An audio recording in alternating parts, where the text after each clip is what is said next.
The skies over Earth turned black, not with clouds, not with smoke, but with something far worse, shadows of machines so large they blocked out the sun. Ships alien, alive, and humming with power drifted across the horizon like mountain-sized predators. Their silver hulls reflected broken sunlight, casting massive reflections across oceans, cities, deserts, and forests. The skyships had no engines, no wings. They moved like they were sliding through space itself, ignoring gravity. And on every screen TVs, phones, satellites, even the crumbling billboards of face appeared. Cold, elegant, arrogant. Her skin was silver blue. Her eyes glowed gold. Her crown shimmered like it was forged from the bones of stars. She spoke one sentence. Her voice amplified across the entire world. Your world now belongs to the Sisterhood. Kneel or be erased. 1 hour earlier, low Earth orbit the Velari. Fleet moved into position without resistance. Earth satellites tried to scan them, tried to understand their power levels, but systems failed instantly. Every military command system across Earth blinked, out-scrambled by alien code before human fingers could reach a keyboard. Inside the command ship Verexa, High Queen Zaressa stood before a massive display of Earth. Around her, her daughters, and commanders the warrior queens watched with interest. Some smirked, others scoffed. Most were bored. This is the planet that defied the Accord, one of them said, flipping through a digital report.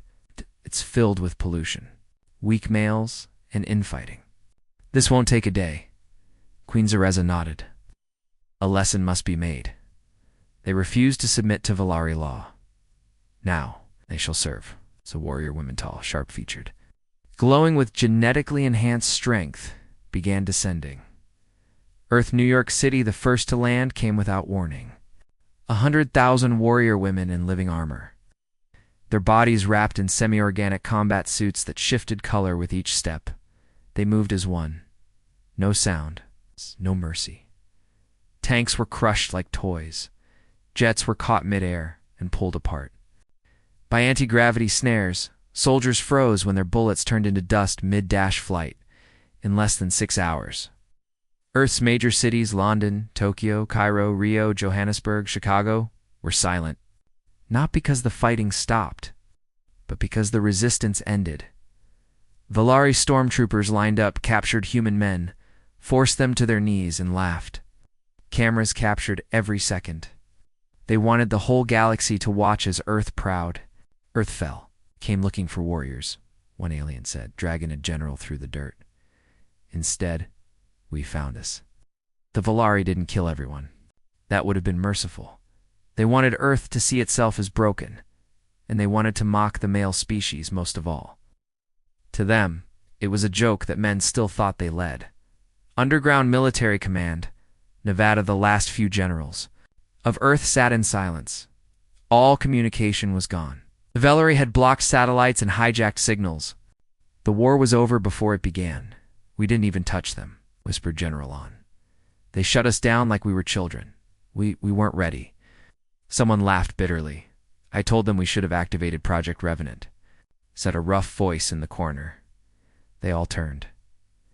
Colonel Brigg was shaking his head, arms crossed. You think that would have helped? On snapped. The Revenant project was a death sentence? Brigg shrugged. Maybe. But we had one weapon the Velari never accounted for. A silence fell over the room. Someone finally whispered, Elias Kael. Location, Black Wastes, Western American Badlands. The world had changed. But the Black Wastes remained the same. Dry, dead, forgotten. Once a test site, now. It was just a stretch of burned earth and cracked stone where no one lived. Or so the Velari thought. A figure crouched near the edge of a small, silent canyon. He wore old Earth's military armor, scarred and patched with scrap metal. His face was sunburnt. A jagged scar ran down one cheek, his eyes still gray, reflected. Nothing. Elias Kael had not seen another human in 5 years. He had vanished during the early days of Earth's collapse. Everyone thought he had died in some covert war. That was exactly what he wanted. He survived on scraps, on silence. On fury, he watched the Velari ships darken the sky now, didn't blink. He heard their laughter echo through the canyons, broadcast from orbit. Your world now belongs to the Sisterhood. He didn't flinch. Instead, he pulled out a dusty, worn metal case and opened it. Inside, an old Earth's military beacon, modified, rewired. He turned it on, and far above Earth's orbit, one of the Velari satellite relays sparked hours later. Velari Patrol Zone, Theta 3, a Velari commander, floated above the ruins of a military outpost. Her squad moved efficiently, scanning wreckage, searching for survivors. "Nothing here," she said. Bored. "Just more primitive toys and scared little males." Then something flickered in the corner of her visor movement. Just for a second, she snapped to attention. "Did you see that?" One of her soldiers laughed. "You're just hoping to find a real challenge." "No, I saw the ground beneath her exploded. Metal spikes shot up from beneath the sand.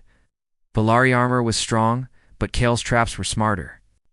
Made from their own tech, hijacked, turned against them. Half. Patrol went down in 10 seconds. The last one tried to run. She made it 15. Steps before a net wrapped in electric charge slammed her into a rock. As her vision blurred, she saw a figure above her, dirty, quiet, human. He leaned down and whispered, "Tell your queens they missed something." He let her live. Later that night, Velari Command shipped the surviving soldier. Battered and shaking, was brought before Queen Zyressa. "What happened?" Queen asked coldly. "We were ambushed," she said, "by a human male." Laughter rippled through the council chamber. "One man?" A queen mocked. "He defeated you?" "He's not normal," she said. "He knew our movements, our armor weaknesses. He used our own tools. He didn't kill me."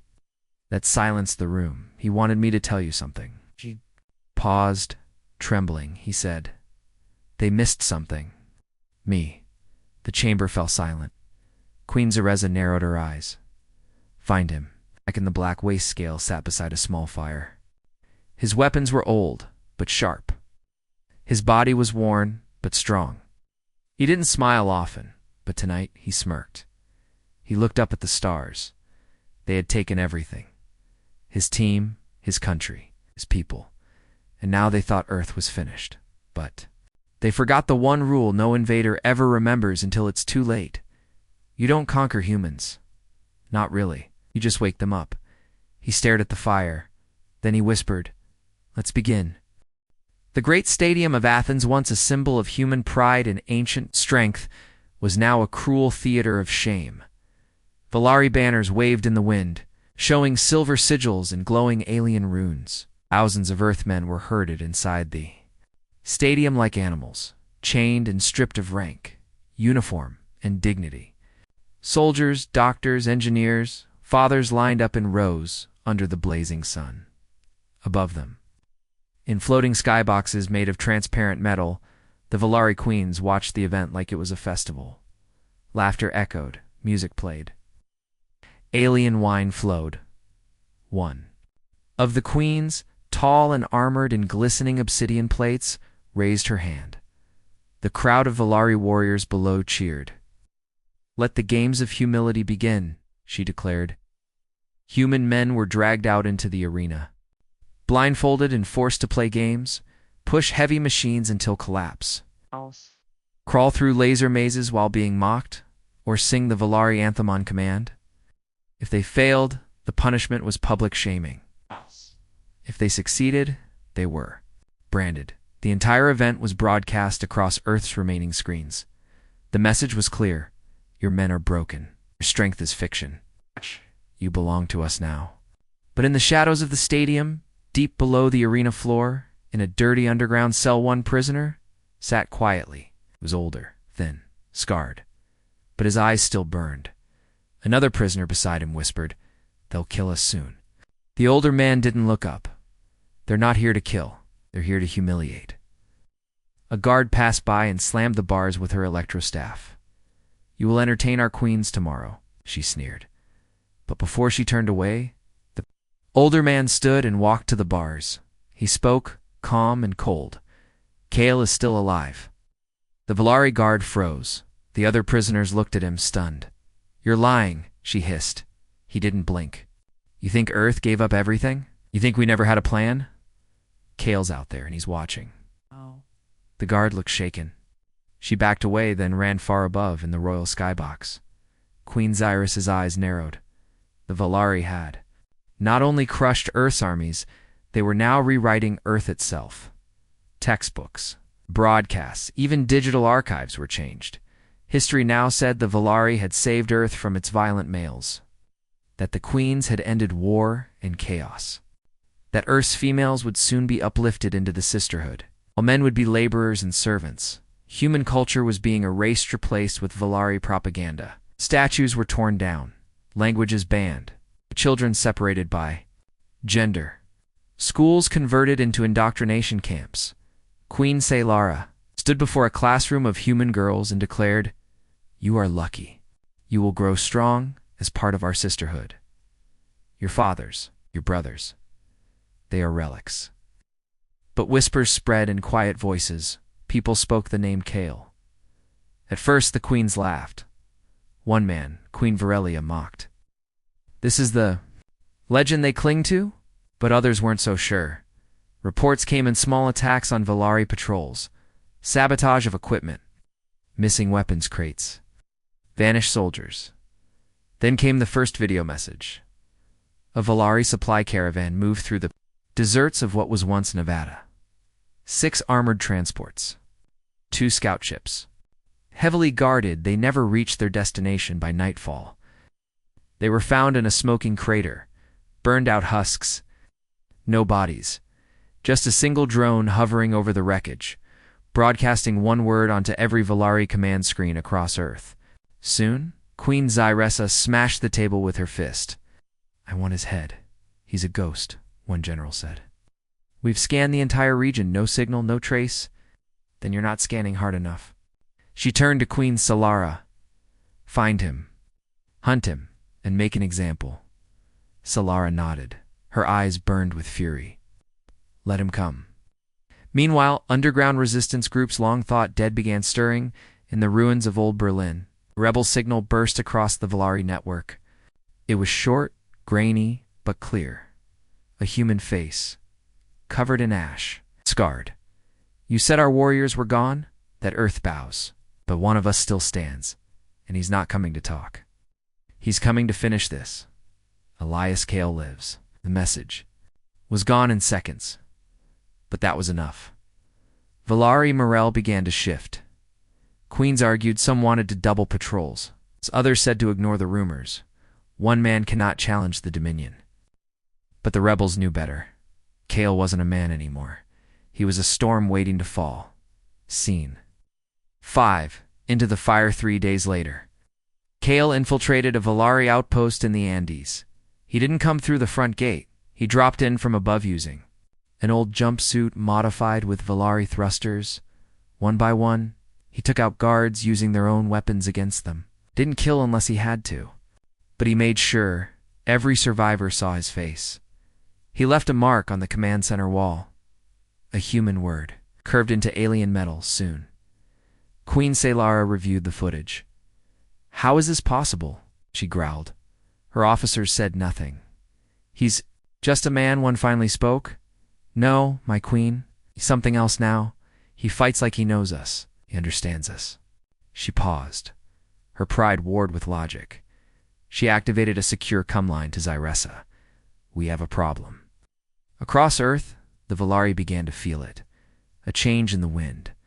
More patrols disappeared. More civilians whispered Kael's name.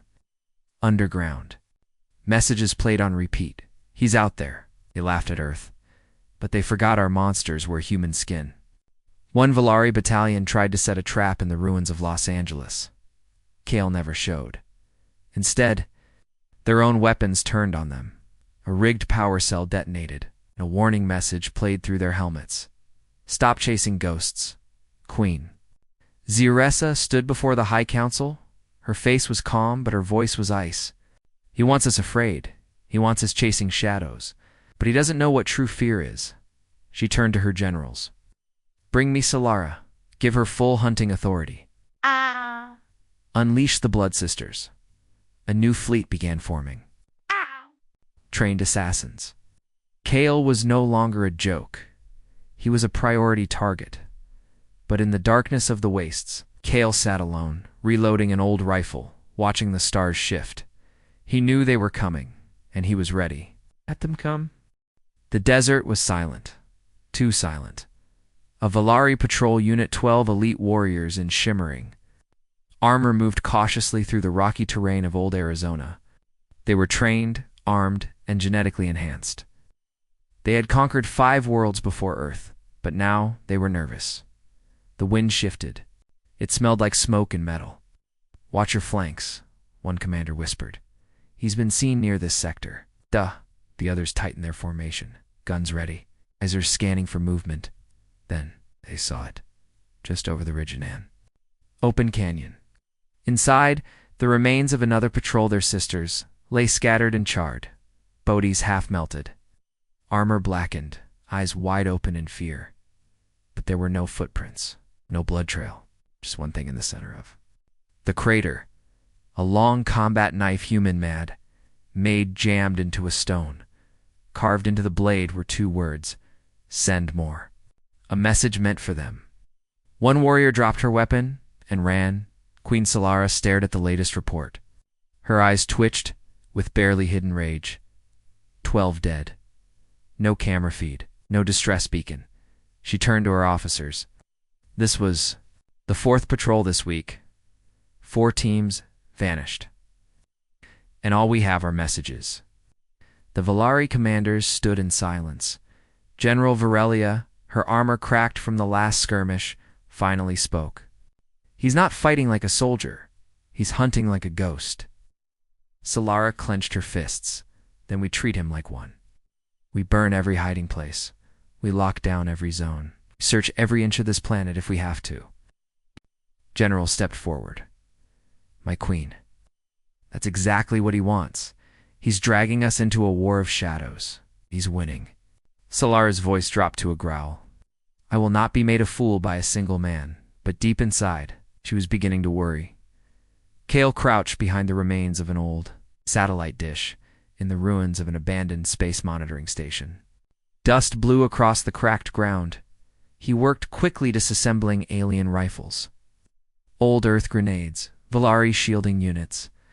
He mixed them, rewired them, reshaped them into weapons no manual had ever described. Hybrid tech, junk to most.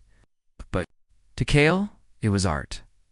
A small drone hovered nearby, taken from a Velari scout ship. Kael had reprogrammed it. It now scanned for heat signatures and sent enemy movement alerts to his wristband. He tapped the drone once and whispered, "Go find me another patrol." The drone zipped away. Kael stood, lifted a makeshift railgun, and walked into the dark.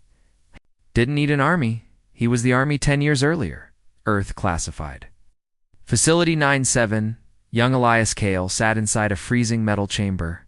His hands were cuffed. No blood dripped from a cut over his eyebrow. Electrodes were stuck to his chest. A voice echoed through speakers. "Test 12 complete. Subject still stable. No signs of fear response." Kael didn't flinch. Didn't speak. Another voice, older and colder, said, "He's not a soldier anymore. He's something else. If this project fails, no one can know it ever existed." Project Revenant, a black ops program designed to create survival monsters men, trained to outthink, outfight, and outlast anything. No backups, no help. No rules. Most recruits died during training. Kael didn't die, he learned. He adapted, then they abandoned him. The project was shut down. It's buried, forgotten. But Kael didn't forget. Back in the present, a Velari dropship. Low over the Amazon basin. It was a search and kill. Team 2, Team 20 elite hunters. Their sensors tracked a faint signal in the forest below. Signal found, the pilot reported. Heat signature detected. The commander smiled. Got him. They dropped into the jungle, moving like wolves. They followed the trail-broken branches. Crushed leaves, a faint energy pulse. It led to a clearing. In the center was a strange device, half covered in moss. Human tech. Beeping slowly. It's a trap, one scout warned, but it was too late. The jungle erupted. Flames, darts. Sonic bursts, every tree was weaponized. Kael had turned the forest into a living minefield. Half the team went down instantly. The rest scattered. Then Kael moved fast. Silent. Deadly, he used old Terran camouflage and Velari cloaking tech stitched into his gear. Was invisible to sensors. One by one, he took the survivors. No footprints, no sound, just silence. In fear, Queen Zariza slammed her fist into a crystal console, shattering it. He's not a man, he's a monster. Reports now came in hourly. Destroyed patrols, missing soldiers, sabotaged vehicles, weapons turned against their owners. Even their own drones were being reprogrammed to drop fake orders. False coordinates, all Cal's doing. Velari High Command was in chaos. Some demanded retreat. Others demanded full planetary lockdown. But the queens refused to look weak. "We are the Velari Dominion," Solara growled. "We will not run from a human." A pause. Then she whispered, almost to herself, "No matter what he used to be." The ruins of a Velari communications outpost, Kael uploaded a new message into the galaxy-wide feed. He left it looping on every Velari screen on Earth for 10 minutes. The video was grainy, shot with stolen Velari cameras. Kael stood in front of a fallen Velari ship. Flames burned behind him. His face was calm, cold. To the Velari Queens. "You wanted Earth? You wanted our pride. But now you have our attention. You thought your strength made you safe. You thought our silence meant surrender. You were wrong." He stepped closer to the camera. "I am Elias Kael, Revenant-class ghost. Unit, I am what happens when you underestimate mankind. You want me gone? Send more." He stepped out of frame in the distance. An explosion bloomed. The Velari War Council met again, this time in person. The queens argued loud, bitter, divided. "He's just one man. He's bleeding us dry. This is not war. Slaughter." Queen Zariza stood slowly and raised her voice above them all. "Enough. This ends now." She pointed to a massive display of Earth. "Activate Project Mirrorfall. No more half measures. Find him. Burn everything he touches. Trap him like the predator he is." But Queen Solara disagreed. "If we kill him in the shadows, he becomes a myth, a legend. That's what he wants." Zariza narrowed her eyes. "Then what do you suggest?" Solara stepped forward. "We don't hunt him, we lure him. Far below Earth's surface, in a hidden cavern." Kael checked the remains of another alien relay tower. He wiped blood from his arm, stitched it up. With thread, continued working. But something felt different. He paused, looked up. A new signal had gone active, one he recognized from long ago. Bait signal, Earth tech. His tech modified, broadcast wide. They were trying to draw him out. Kael smiled to himself, eyes hard. "So, they remember what I am." He holstered his weapon. "Let's remind them why they buried me in the first place." The signal was short, crackling, weak, but the voice was unmistakable. Queen Solara's voice. Shaky, filled with something no Velari queen had shown before: fear. He's watching me." Then silence, the feed cut off. Inside the Velari command ship Virexa, the war room fell into stunned silence. Generals stared at one another. Solara was the Dominion's most feared hunter. She had conquered 5 planets. She never failed, never flinched, and now her entire strike force had vanished overnight. Not in battle, not in a storm. They simply disappeared. Equipment left behind, weapons untouched. Only one thing was found at the scene: a blade. Sunk deep into the dirt, wrapped in a child's torn Velari training uniform, and a human note burned into metal. Not the children, out of them. 3 days earlier, Queen Solara stood at the edge of Earth's scorched northern wastes, her cloak billowing in the wind. She watched her soldiers load into dropships 50 of her elite. Handpicked from the Sisterhood's deadliest units, she raised a hand, her voice cold and sharp. "This is not a mission. This is a message. We end this ghost." We break Elias Kael before his name spreads further. And we do it clean. She had studied Kael's tactics, the ambushes, the precision, the psychological warfare. But Solara was sure of one thing: she would never fear a male. Seen to traps and legends, Kael had already been watching her. He knew her name, her rank, her victories. He studied the flight paths of her dropships, watched the Velari deploy motion sensors, heat detectors, and anti-personnel turrets. None of it mattered. Kael had learned long ago, technology always fails. Fear never does. So he laid traps, not just bombs or mines. Experiences he left behind empty camps. With Velari armor neatly folded, he hacked one of their supply bots to play Earth lullabies in broken static loops. He released captured drones, programmed to repeat a single line in Solara's voice. "He's watching me." Her soldiers began to crack. Scene 3. The canyon of Solara's strike force entered a narrow canyon. Scanning every shadow. The ground was still, the rocks silent, but tension wrapped around them like a noose. Then the first scream came. One scout fell from a ridge dead before she hit the ground. No shot, no mark, just gone. Another vanished into a dust cloud. Never seen again. The third was found face down, shaking violently. No wounds. Just her own reflection carved into her armor, a mirror Kael had planted. Solara gritted her teeth. Pull back. Form a circle. They did, and that's when the canyon walls lit up. Not with fire, but with Kael's voice, played from hidden speakers, bouncing off every rock. "You wanted to hunt me? Welcome to the game." Scene 4.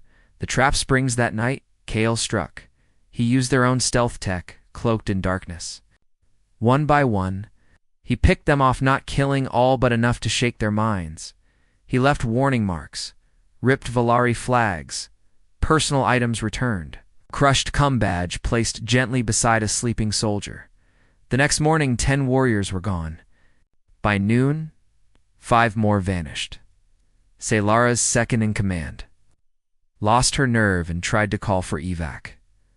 A blade dropped from above, pinning her, radio to the ground.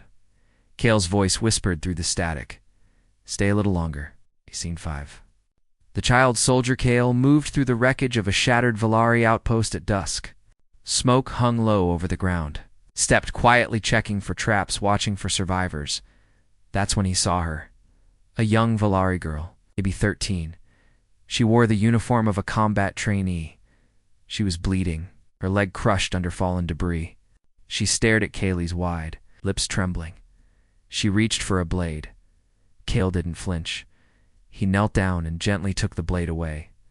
Then he pulled a healing spray from his pouch and treated her wounds. "You're a child," he said softly. "You don't belong in this war." She looked at him in shock. "You spared me?" He nodded. "It's not about you." He left her a food pack and vanished into the mist. Later, that child would tell her commanders, "He's not a monster. He's fighting for something." Scene 6. Solara breaks by the 4th night. Queen Solara was down to 6 warriors. Her armor was cracked, her nerves on edge. She hadn't slept. She hadn't spoken. Every rustle made her flinch. Every sound felt like a trap. And everywhere she turned, Kael was there. Not in body, but in signs, A flexion in her visor. A footprint that shouldn't exist. A shadow that vanished when she blinked. Her final transmission was short. The comms team heard her voice trembling. He's watching me." Then the line went dead. Scene 7. Aftermath. When a search party finally found the canyon, they found it empty.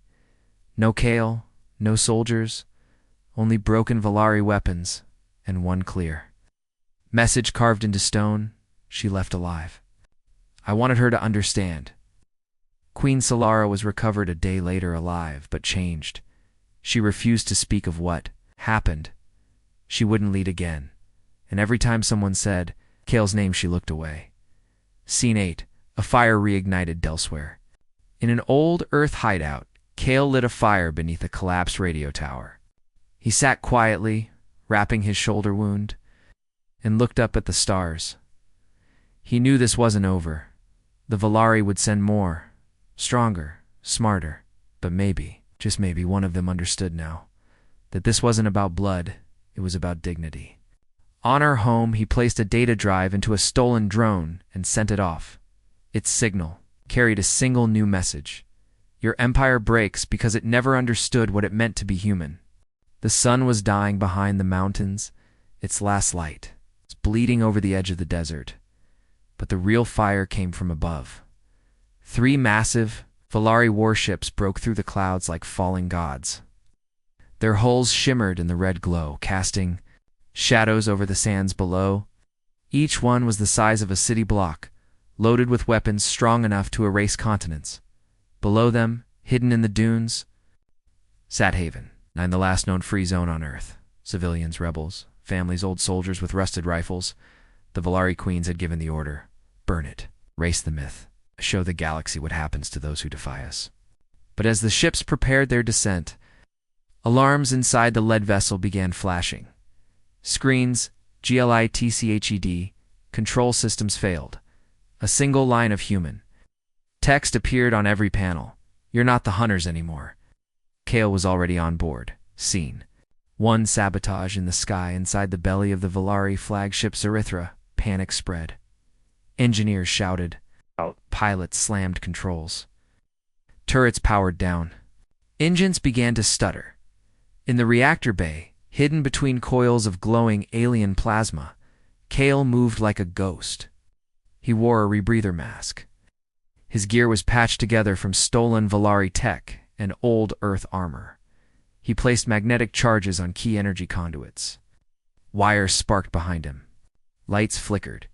Security teams rushed in, but Kael was gone by the time they arrived. Instead, they found a single device on the control panel. A voice message began to play. Kael's voice. I told you. You don't conquer Earth. You just wake us up. Scene 2. The desert awakens on the ground below. Earth rebels stared at the ships, sure death was seconds away. Then, something changed. One ship began to spin off course, smoking from its engines. Another exploded midair. Showering the desert with molten metal, the third Zerthrush shook violently. Before crashing into a nearby canyon, the rebels stood in silence. Then someone shouted, "It's Kael. He's inside one of them." The fear turned to fire. Old men grabbed rifles. Young scavengers pulled on armor made from scrap. Civilians ran toward the smoke. The Velari had tried to break Earth's spirit, but Kael had just lit the fuse of rebellion. Scene 3. Inside the Kael moved fast through the tilted corridors of Zarithra. Fires burned around him. Velari soldiers stumbled in the smoke. He took them down with brutal speed, non-lethal shots, precise strikes. He wasn't here to kill. He was here to send a message. He reached the command deck. Waiting for him was a figure in cracked armor. Queen Selara, scarred, humiliated, still proud. I warned them, she said. I told them not to underestimate. You. Kael didn't speak. She dropped her helmet and raised her fists. No weapons, no tricks, just you and me. Kael stepped forward. You sure about that? Scene 4. The duel. They clashed like titans hand to hand in the burning wreckage of the ship. Selara moved like lightning, her blows sharp and deadly. Kael blocked, countered, endured. Her armor was stronger, her body enhanced. But Kael was smarter, faster where it counted. Human in a way she couldn't predict. He used the terrain pipes, loose panels, shattered beams. Every piece of the ship became his weapon. She landed a heavy strike. He staggered. She came in fast for the finish. He dropped low, rolled behind her, and slammed her into the control console. Then, silence. She was on the floor, breathing hard. Beaten, but alive. Scene 5. A public message. Kael stepped over her and activated the ship's comm system.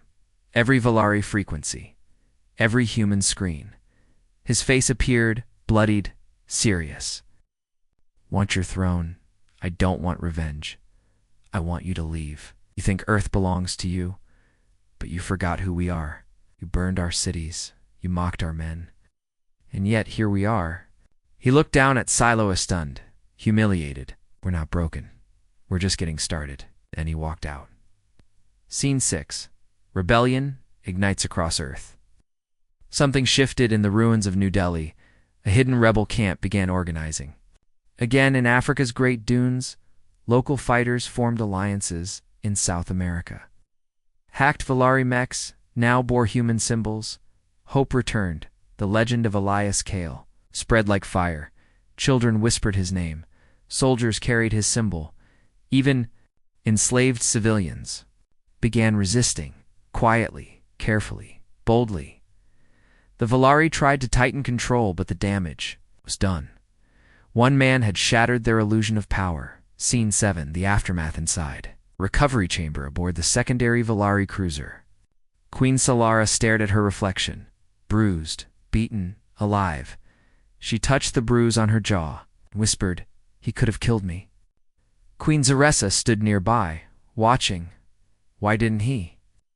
Solara's voice shook. Because he's not what we thought. He's not a beast.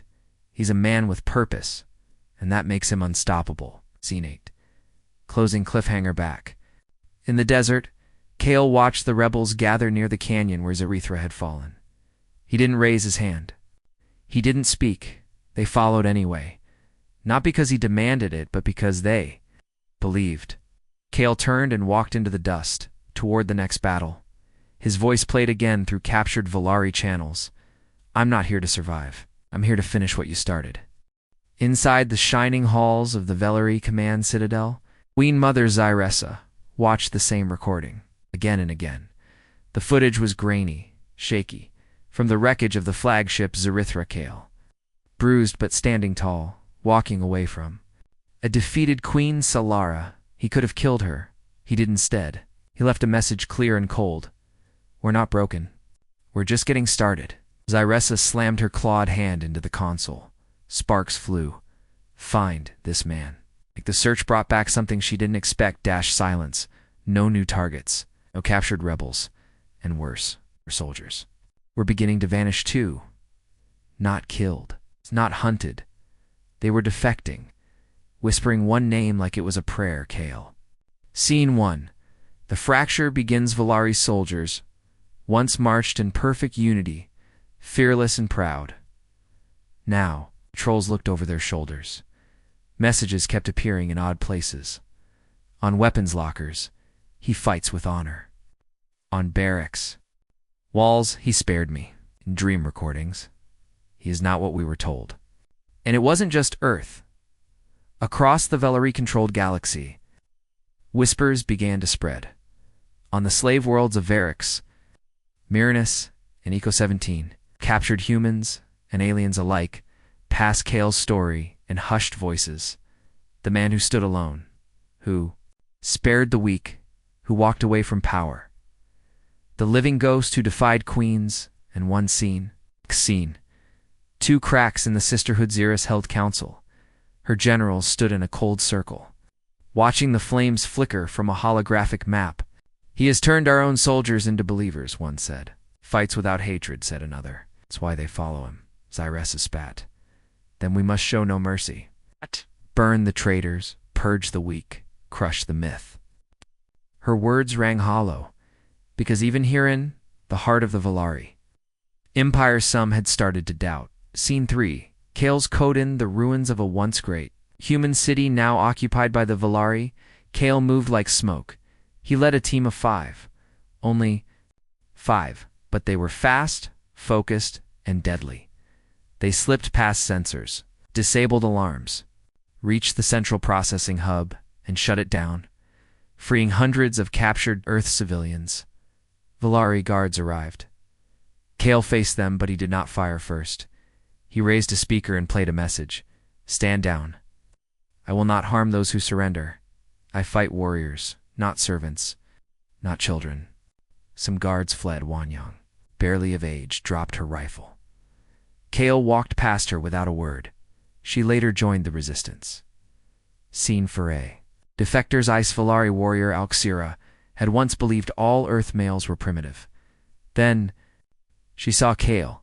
She had been in the desert squad that watched him. Fight Queen Saylara and leave her alive. She had seen how he carried wounded civilians to safety before detonating a supply base. She had seen how he looked at pain not with pride, but with quiet sorrow. He's not like us, she said, and that's why he's winning. Now she trained rebel fighters, not as a prisoner, but as a volunteer. Scene 5. The Fortress Fallon, the mountain spires of northern Greenland. A Velari queen named Erixa, the Cold Singer, ruled with an iron hand. Her fortress was untouched, armored, secure. No one dared to breach it until Kael arrived. With 5 fighters, no army, no tanks, no ships, just him and a plan. They came at night through the wind, the snow. The ancient tunnels forgotten by both human and alien history, Erixa's sensors failed before she even knew. They were inside, her power grid collapsed. Her command hall was breached. She stood, ready to fight only to find Kael already waiting beside her throne. He didn't kill her. Instead, he handed her a cum device. You have one choice. Stay and die in silence. Or leave and tell the others what you saw. She left, and she did speak. She told her sisters, he is not death. He is the end of the lie. Scene 6. Rebellion grows after that. Kael's legend became something more. He was no longer just a soldier. He was a symbol. Across Earth, humans rose up in the skies. Rebel pilots hijacked Velari transports and repainted them with Earth colors. Even some Velari queens began to question their orders, because Kael didn't use fear to win. He used restraint. Mercy purpose. Scene 7. Xyrus's reignited queen mother. Xyressa smashed another monitor. Doesn't act like a predator. He acts like he still believes in something. She turned to her generals. Belief is poison. Erase him before it spreads. But no one moved. One general finally said, he defeats us with 5 soldiers. What happens when the whole planet rises? Xyressa growled. We will burn the planet. Scene 8. Closing cliffhanger. Kael stood in the shadows of the northern lights, looking down at the wreckage of Erixa's fortress. Beside him stood his 5 warriors, 3 humans, 1 alien, and a former Velari. He pulled a small device from his coat and placed it in the snow. A signal lit up, not a bomb, but a message. It pulsed in the sky, visible to every orbiting Velari ship. Am not your enemy. I am your mirror. You made this war. Now face the truth of it. In the black silence of space, dozens of massive Velari warships floated in formation above Earth's orbit. Inside the Grand War Hall on the Velari homeworld, Queen Mother Xyressa stood before the High Council, cloaked in burning red robes. The voice was sharp, absolute. End it. This planet, this human filth must be erased. Fire every cannon. Burn every rebel city. Let Earth remember what fear feels like, the Council agreed. Velari fleets were ordered to full attack, but as the first ship armed its orbital weapons, the lights inside began to flicker. A second ship lost power, then a third. One by one, the warships went dark. No engines, no control, and then a signal appeared across every Velari channel. It showed a man, Kael, sitting in the throne room of the Velari's own flagship, surrounded by disabled guards. He looked calm, steady, unafraid. This world is not yours to break, he said. You ruled with fire, I answered with shadow. No, you'll listen.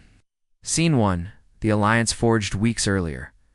Kael stood in a hidden data vault deep beneath an old Earth satellite station. The room pulsed with blue light, powered by ancient alien tech, fused with Terran systems. Floating above a circular pedestal was Riven, a rogue Velari AI once designed for planetary domination. Now it served a new master. We are aligned. Riven said, You seek freedom. I seek revenge on those who caged me. Kael nodded. Then give me the sky. Together, they built a web of silent programs vorms that spread into every Velari ship, every drone, every satellite. The Empire thought they were watching Earth, but Kael had already tapped into their eyes. Scene 2. Sabotage in the stars. The Velari fleet moved into orbit. Kael's code activated. One ship lost gravity. Another misfired its own cannon and blew a hole in its flank. Internal locks slammed shut. AI-controlled systems began ignoring commands. Kael didn't destroy them. He took control, and from the command throne of their flagship, the Sisters Mercy, he sent a signal to all surviving Velari commanders. You came here to destroy, but your own tools answer to me now. Your reign is over. Surrender. ... Or be erased. Scene 3. Earth fights back on the ground. Earth's resistance surged. The rebellion wasn't hiding anymore. Mechs once used by Velari guards now stood with human flags painted across their chests. Old Earth satellites, long thought dead suddenly, came alive, dropping supply pods to rebel cities and from the clouds above. The lights of Velari fireships blinked and fell, not crashing but landing. Under Kael's orders, in South Africa, civilians cheered as captured Velari tech turned their cities back online. In Asia, rogue alien engineers joined human forces, repairing cities and arming freedom fighters. Kael had brought unity not by fear but by honor. Scene 4. The Queen Mother falls aboard the Sisters Mercy. Kael entered the royal chamber. There, bound in restraints, stood Queen Mother Zaira, the architect of Earth's suffering. Her eyes burned with hate. You think this is a victory? She snarled. You've only delayed your end? Kael didn't answer. He activated a series of holopanels around her. Each showed something different. Velari defectors helping humans rebuild. Soldiers lowering the Empire's banners. Civilians cheering as rebel forces took back old cities. Then came the final image. The Treaty Hall. Earth's leaders. Alien rebels. Even former Velari officers, all sitting at one table. What is this? She spat. Kael looked her in the eyes. The future? One you don't control. Scene 5. The treaty signed inside the floating treaty hall. Orbiting Earth's upper atmosphere, as the first unified accord was being written.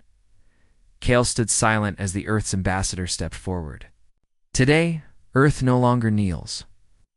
A former Velari general placed her hand on the table, and we no longer rule through fear. Together, they signed. One stroke. 1,000 years of tyranny undone. Scene 6. A message to the stars. Kael returned to the broadcast room and stood before a live, galaxy-wide transmission feed. His voice echoed across hundreds of systems. To those still under the Dominion's heel, you are not forgotten. Earth was meant to fall.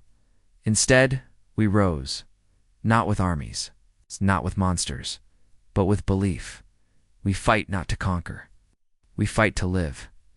He looked directly into the camera. You're not alone anymore. Scene 7. Zaira's final words. Later. Inside a darkened holding cell aboard the Sisters Mercy, Zaira sat in silence. Her chains were light. She was no longer screaming. Kael stepped inside. She didn't look at him. You didn't kill me, she said. No, Kael replied. That's not justice. That's revenge. She finally looked up, confused, broken. Then what is justice? Kael turned to leave. Letting you watch everything you built crumble, and not lifting a finger to stop it. Scene 8. Cliffhanger in deep space, far beyond the Velari Empire. A signal pulsed quietly. Unknown origin encrypted, but it carried a message. One word. Earth. A shadow moved in the void. Something ancient, something watching. Kael had won the battle, but the war might not be over. Even among the Velari across distant moons and cold citadels, they no longer speak of Elias Kael with contempt. Now, they whisper his name with awe, the human. He had no crown, no fleet, no great empire behind. Him just rage, brilliance, and a broken planet that refused to stay silent. And yet, he changed everything. Some say he vanished after the Treaty of Firelight Reach. Some say he walks still, in the shadows between worlds. But every child from Earth to the stars knows the stories. Because Kael didn't just survive the Empire. He humbled it. Scene 1. A world begins a Gun Earth. was no longer a smoking ruin. Cities bloomed again where ash once fell. The skies were clearer, the air warmer. Music returned to the streets, laughter too. Former rebel strongholds were rebuilt into learning centers old. Velari Towers, once symbols of control, were covered in murals of human resistance. One painting showed Kael walking through fire. Another showed him standing before the Velari Queens enchained. But the man himself, gone, seen to power declined, they offered him everything. The title of Protector A, seated Earth's new council, a monument the size of a mountain. But when they searched for him, he had already vanished. No message, no farewell, just a small metal tag left behind in the ruins of his desert camp. One word carved into it: enough. He had never wanted to rule, only to make sure Earth would never kneel again. Scene. 3 ripples among the stars across the galaxy. The effects of Kael's defiance could be felt in quiet waves. On Varix, the whip pits were closed. On Eco 17, soldiers laid down arms and rebuilt schools. On Velari Prime, something unthinkable happened.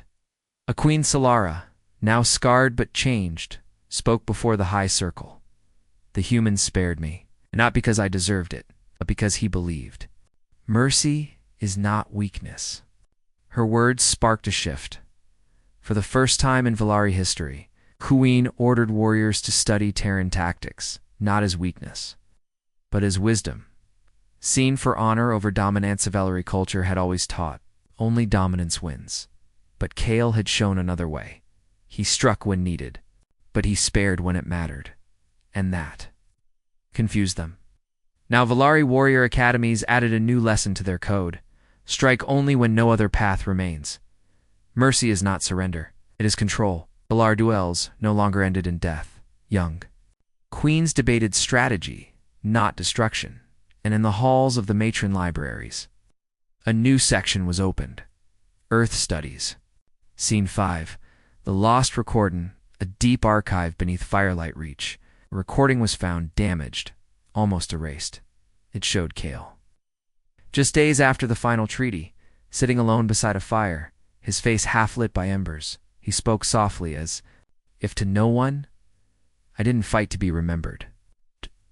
I fought because they forgot we were alive. And now they'll never forget again. Scene 6. A new generation, 20 years later, on a high mountain plateau of a former Velari war academy. A group of young warriors stood in rows, Velari humans and other species alike. They wore mixed armor, some with earth colors, others with rebel stripes. At the front stood Instructor Alxira, once a Velari elite, now a teacher of the new way.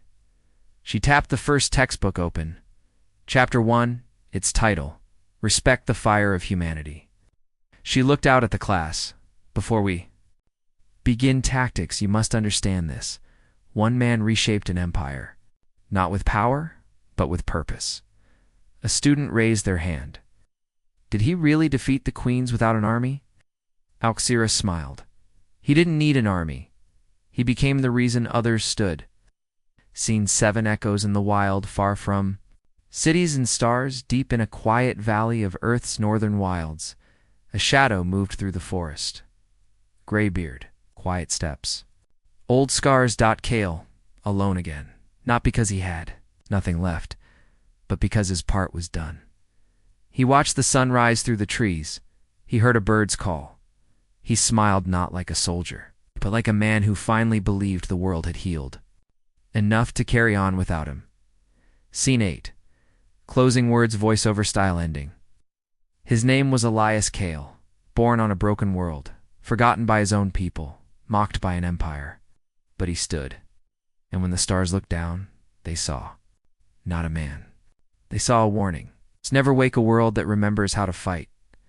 Asterisk, asterisk, the Eonda from Alien Queens, humiliated Earth, then met the man who would humble them. HFY, sci-fi, Starbound.